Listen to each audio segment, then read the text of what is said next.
Hi everyone, I'm going to do a review on my satmap 12.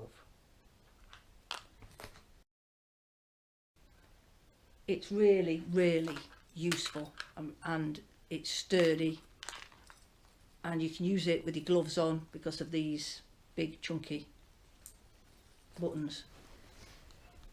It has a very good battery life. The battery's in the back here. You just undo it from this little silver thing here, and it recharges from the bottom. Just pull the plastic down, shove it back on.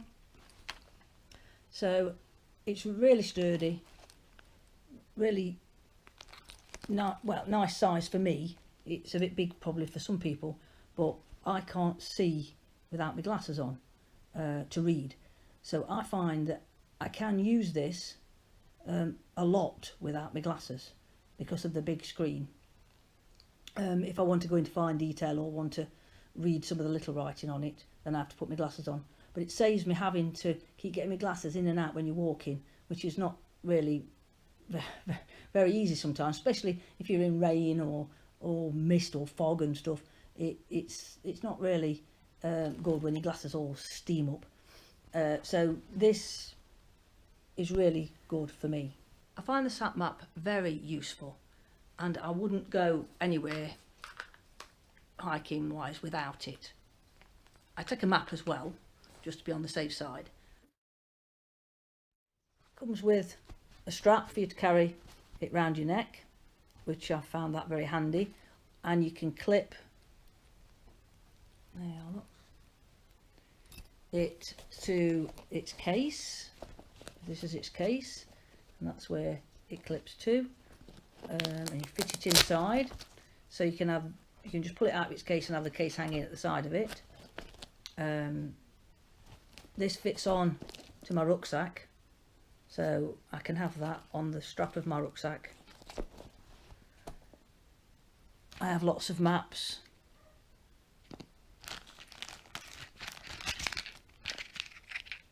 You see, different maps, but I found I like the adventure map best. It's really good for showing up cycle routes and footpaths. So I'll show you so I'll switch it on and show you some of its features.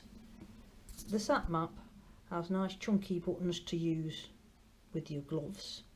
You have to press them quite hard because I suppose they're designed for you using your gloves, so sometimes you press them and you don't, and things don't happen.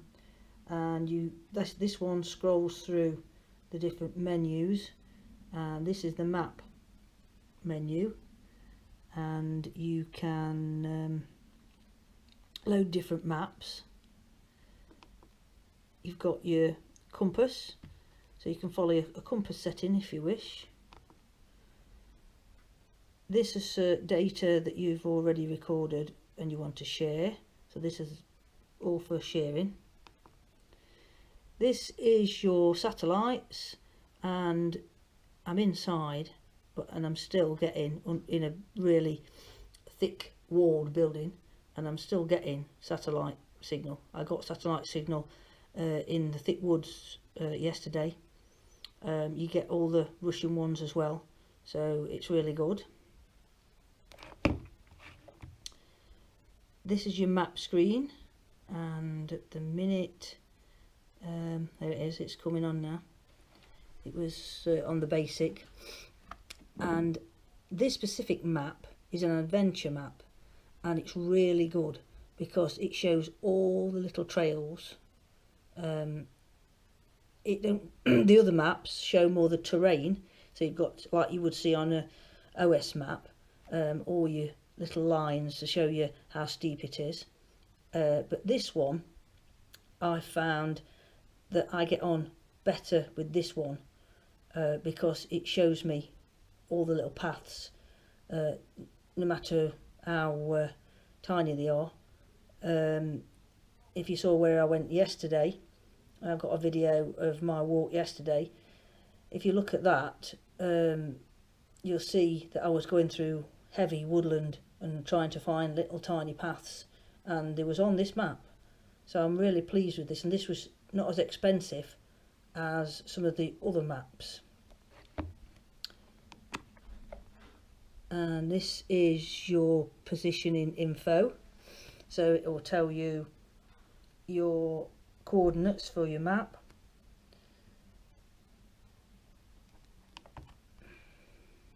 And this is your trip log. You press this button here for start when you set out, and it will record where you've been, and you can reverse it and follow your path back if you get lost, which I really like about this. And then it'll tell you your time and how far you've been. There's loads of information on these little boxes. And there we're back to what map we've got in, and it's Great Britain Whole Adventure, and it's really good. I really like it. And if we get back to the map, I've got to scroll round. There we are. If you press this button here, that will make this marker go to exactly where you are. And so if it's gone to sleep while you've been walking, you just press that button and it refreshes it. If you've switched it on and it's on where you've previously been, you just have to press that button and it shows you exactly where you are, and it'll give you the coordinates as well for your map reference underneath. Now it's been on a few minutes, you can see all the satellites and the strengths of the satellites that it's picked up. So it's really good for getting a signal. It's the best thing I've ever had for getting a signal. My bike computer that's got a navigational device built into it's quite good, and but this is brilliant.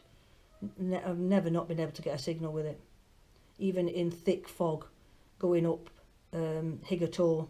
It got us up there and we couldn't see 100 metres in front of us, so we would have never got to where we wanted to go without this. The conclusion to my review and what I think about my satmap 12 is I highly recommend it. It's a little on the expensive side, but it's really chunky, waterproof. It's got another waterproof bike cover, and you can get a bike back for it, so that just fits on the back where I showed you the battery. I wouldn't be without it. I take a map with me as well, a normal ordinary survey map, just to be on the safe side, and a compass, and a magnifying glass, and my glasses. So I go well prepared, especially if I'm out on my own. But I would give this satmap a high rating, probably 9 out of 10. There's one or two little features that sometimes a bit difficult to get on with, and if I'd used other devices, I might find that this is not as easy to use as others. But comparing it to my Garmin bike computer, the screen sells it for me, because I can see it without my glasses on, and it's as good as that, but it's in colour, where the bike computer's more black and white, and it's more detailed. But it does, same as my bike computer does, it gets me where I need to go, and I don't get lost, and that's the main point. And this is really good. In fact, I'm going to try it on my bike actually, because it's got a bike mount, like I said. So I'm going to try it on my bike and put its extra waterproof cover on, because I really do like it, and I really do recommend this product. Not that I'm getting paid to say that. It's only, like I said, it's a little bit expensive, but you pay for what you get. And I did try out one of the older versions before they had the rechargeable battery in the back that just took like normal batteries, or the rechargeable batteries that are like the normal batteries, you know, the little long thin AA type ones. And I didn't get on at all well with it. It just used to eat batteries. This doesn't. I was out yesterday. I know I was only out 3 hours, but and it was on all the time, and it never even made a dint in the battery. The battery never moved. Battery scale never moved. So it's really good.